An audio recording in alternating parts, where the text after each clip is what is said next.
Hey guys, this is after I've already done all the work. I just want to let you guys know the reason the cam sensor was bad is it would start up in the morning, but then after it got up to temperature, it would stop running. That's because every time the cam sensor got hot, it would stop working and stall the vehicle. All right, that was the main problem. Now let's get into explaining and showing you everything. What's up, guys? We got a 1999 Honda CR-V. This should work for 97 to 2000. We got our airbox off. Two 10mm bolts. That's it. That's all you need to take it off. We got our distributor cap off. 8mm bolts. If it's been replaced, it might be a different size. Take that off. And then you got your... let's reassemble this. See, that slips in through there. Boom, you got your seal. You got your rotor. That goes on just one position. Snaps in there. There you go. It only goes on one way. So there is a set screw right here. That's where you access it with a small Phillips head screwdriver. Here's our set screw right here. It's really tiny. Always put Loctite on these when you're reinstalling them. They do wiggle out if you don't. So we can pop this off, and you can see right here, that's the hole that the set screw goes in. It goes through the rotor to lock it in place, all right? So you gotta bump your engine or turn it manually. You can bump the key till it gets to the right position. Pretty tough to do unless you got somebody with eyes on it while you're bumping the starter, or you can turn the crankshaft until it lines up and you can get to that. All right. I didn't see a replaceable camshaft sensor for this anywhere online, but there's your camshaft position sensor right there.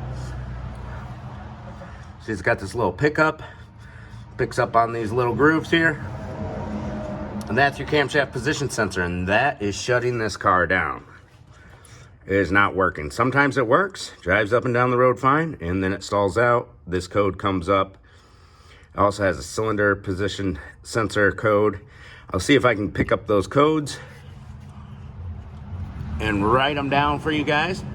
But this is how we get to the cam sensor and the guts and everything. I think we're gonna have to just replace this whole distributor. It's got a little oil leak anyways, right here. That may have affected the sensor long term. Your new distributor should come with a wiring harness that plugs in right there. But we are gonna take this whole distributor off. It looks like 13mm bolts there, and there, and there. And there should be a new seal or something that comes with the distributor, we'll see. I've changed these before, but it's been a while.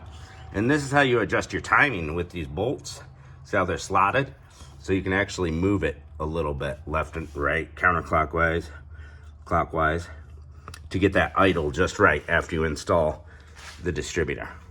But that's what the inside of the distributor looks like. There's the camshaft position sensor. Let's go ahead and order us a new distributor in. All right, let's get down to business, guys. We got a new distributor in. Used a 12mm with an extender to get these two side bolts out on the distributor. Distributor's unplugged. Press back on that little clip, pulls apart real easy. Top one, I used a 12mm wrench to get to. Unplug your battery, whatever you gotta do. All right, we have our rotor facing pretty much 100% horizontal, going towards the back of the car. That's the way our rotor is facing. And we're just gonna grab this distributor right out, and we're gonna clean up right here, and that's where it seals oil. There's an O-ring right here. It looks like this one's been leaking a little bit. So we want to pop the new distributor in. I got it for 200 bucks at the parts store, fully assembled, new cap, rotor, coil, everything. I'll show you.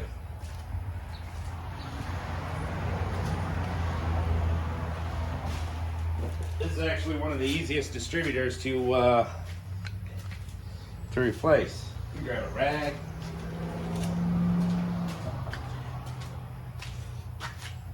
All right, we're gonna take a little bit of this oil here. Nice and toasty. And we're just gonna kind of coat this O-ring here to help it go in, just like so. All right, now this distributor should be offset or in the cam, so it only goes in one way. All right, you can see there's a little notch, shows you which way you are on this. It plugs into the cam.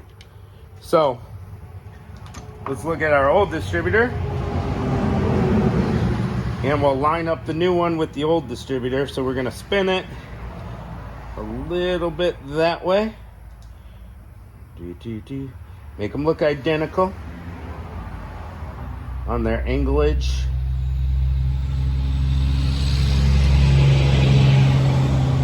So that it fits right in there the way we want it to. That's looking good. Now we take our new distributor,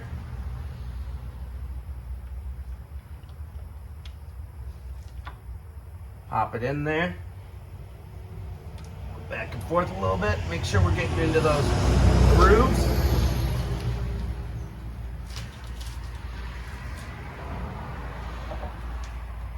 I don't know if we lined it up right or if it's just being a pain to fit in there.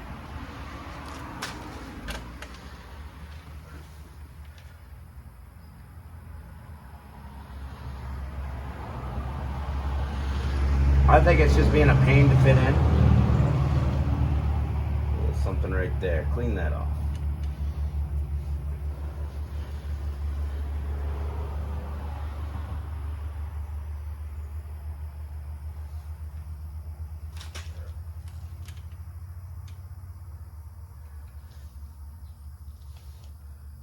Turn it just a little bit.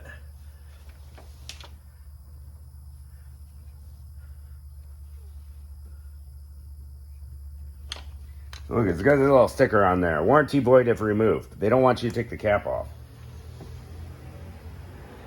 We gotta get her to line up in there perfectly.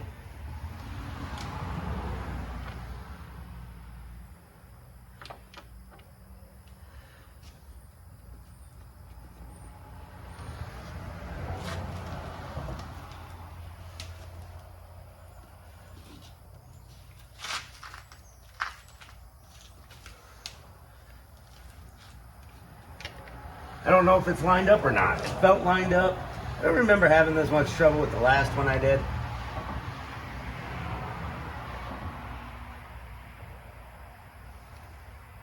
Yeah, it looks good.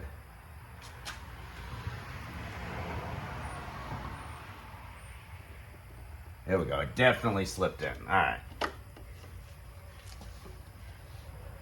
I could definitely, like, as I slowly did it, I could definitely feel the difference. There was a bee sitting right on this bolt I grabbed. Glad he didn't sting me. What are you doing there, dude?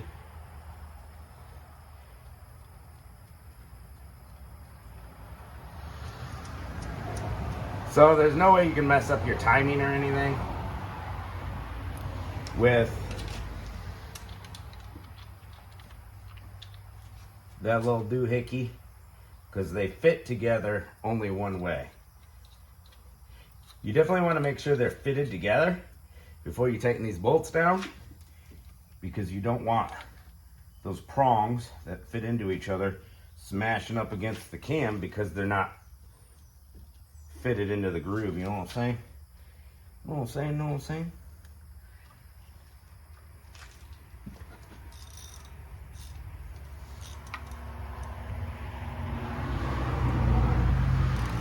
Can't get a ratchet on this one. There we go. There's a little, the wiring harness on this distributor is just a little different, where I can't really get the ratchet in as smoothly as the other one. There's that little clamp.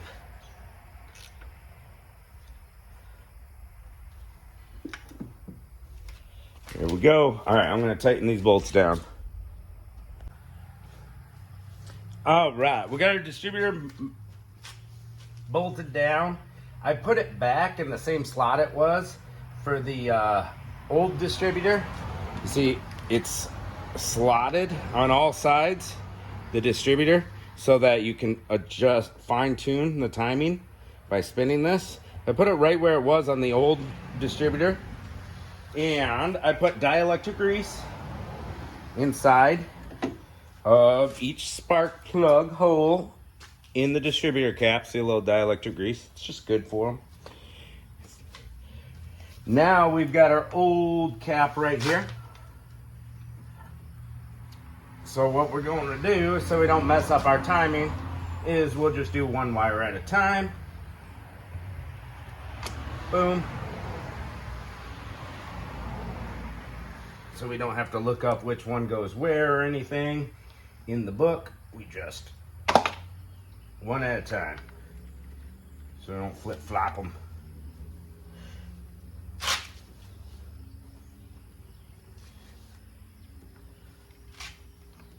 Top left. And the last one.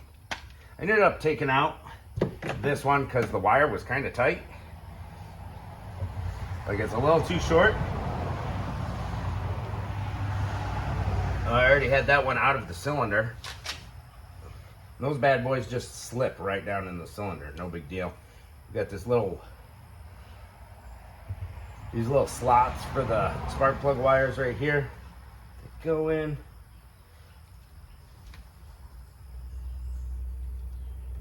There we go. All right, all our wires are snapped in nice and good. Bada boom. Old distributor, don't need it no more. So it gets a new cap, rotor, coil, sensor, everything, all at once. Pretty sick, eh? All right. Now, one thing I noticed is this intake boot is ripped.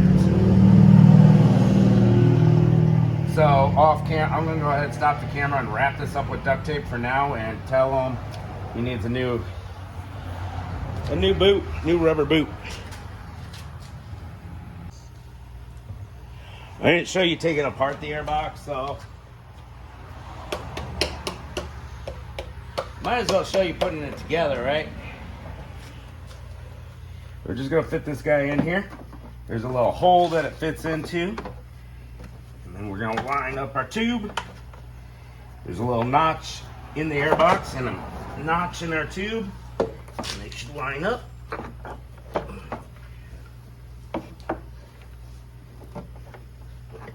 There we go. Bada boom. And we got 2 bolts.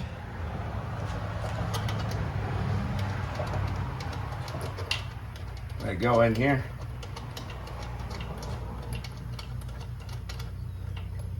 And they're not lining up. There we go. Now it's lined up. Those are 10 mil. Where'd my ratchet go, guys? There it is.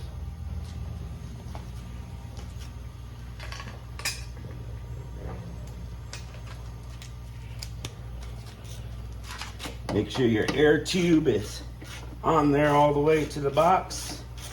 Your intake tube. Boom.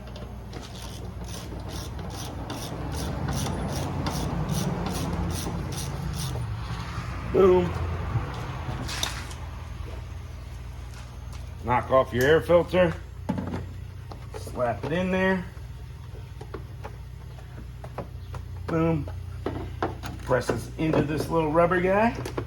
There's 2 little notches that it slides into. And you pop the clamps over. Boom.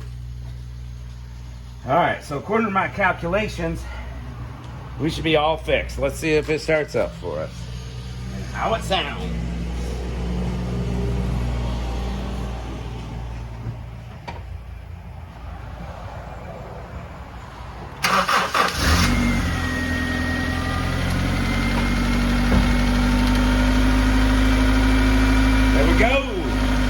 When you first start it up, it kind of idles a little high, and that's fine, then it'll quiet down. Everything sounds perfect. Let's go. We'll take it for a test drive, let it run a little bit, clear the codes. You can unhook the battery to clear the codes. I'm gonna use my scanner. Thanks for watching, guys.